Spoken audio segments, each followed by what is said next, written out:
Malar's kitchen பார்க்கும் உங்கள் அனைவருக்கும் என்னுடைய அன்பான வணக்கம்.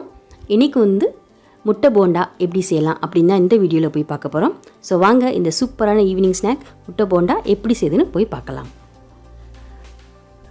முட்டை போண்டா பண்ணுறதுக்கு நான் இன்றைக்கி 4 முட்டை எடுத்து வேக வச்சு எடுத்து வச்சுருக்கேன்.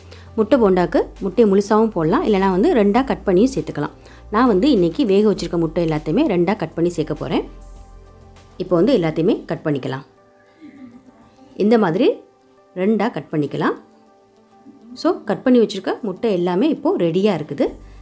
அடுத்ததாக நம்ம ஒரு பவுலில் கடல மாவு கரைச்சிக்க போகிறோம். 1/2 கப் கடல மாவு எடுத்திருக்கேன். 4 முட்டைக்கு 1/2 கப் கடல மாவு கரெக்டாக இருக்கும். இப்போ இதை பவுலில் சேர்த்துக்கலாம். அதுக்கப்புறமா 2 டேபிள் ஸ்பூன் அளவுக்கு மைதா மாவு சேர்க்குறேன். அதே மாதிரி 2 டேபிள் ஸ்பூன் அளவுக்கு அரிசி மாவு சேர்க்குறேன். அப்புறமா இது கொஞ்சம் கலராக இருக்கிறதுக்கு ஒரே ஒரு டீஸ்பூன் அளவுக்கு காஷ்மீரி மிளகாய்த்தூள் சேர்க்குறேன். 1 டீஸ்பூன் பெருங்காயத்தூள், 1/2 டீஸ்பூன் பேக்கிங் சோடா, அப்புறம் தேவையான அளவு உப்பு எல்லாத்தையும் சேர்த்துட்டு கொஞ்சம் கொஞ்சமாக தண்ணி சேர்த்து இதை பஜ்ஜி மாவு பதத்துக்கு கலந்துக்கலாம். ரொம்பவும் தண்ணியாக இருக்கக்கூடாது, ரொம்பவும் திக்காக இருக்கக்கூடாது. ஸோ தண்ணி பார்த்து சேர்த்துக்குங்க. இது கடலை மாவு கலக்கும்போது அங்கங்கே லம்ஸ் வரும், அதனால் கட்டியெல்லாம் உடச்சி விட்டு தொடர்ந்து இந்த மாதிரி மிக்ஸ் பண்ணிக்கோங்க. ஸோ இந்த அளவுக்கு இருக்கணும், இதுதான் கரெக்டான பதம்.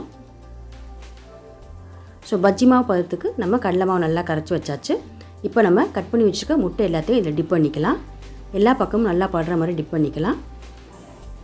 இப்போது கடாயில் எண்ணெய் நல்லா சூடாக இருக்குது.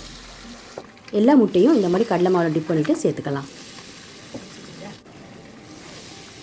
எல்லாத்தையும் சேர்த்தாச்சு.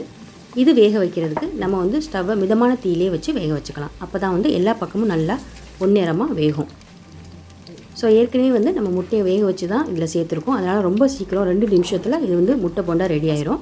இப்போ பாருங்கள், மெதுவாக திருப்பி போட்டுக்கலாம். கலர் மாறிடுச்சு.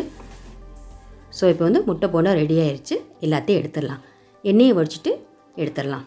ஸோ இவ்வளோ தாங்க, ரொம்ப ஈஸியான, ரொம்ப சிம்பிளான, சூப்பர் டேஸ்ட்டில் முட்டை போண்டா ரெடி ஆயிடுச்சு.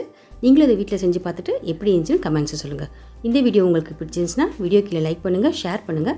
அப்புறம் இது வரைக்கும் நீங்கள் மலர்ஸ் கிச்சனுக்கு சப்ஸ்கிரைப் பண்ணலாம், மறந்துடாமல் சப்ஸ்கிரைப் பண்ணிடுங்க. கூடவே பக்கத்தில் இருக்க பெல் பட்டனை ப்ரெஸ் பண்ணிடுங்க. அப்போ தான் நான் போடக்கூடிய வீடியோஸ் எல்லாமே நீங்கள் உடனுக்குடன் பார்க்கலாம். மீண்டும் பார்க்கலாம். நன்றி, வணக்கம்.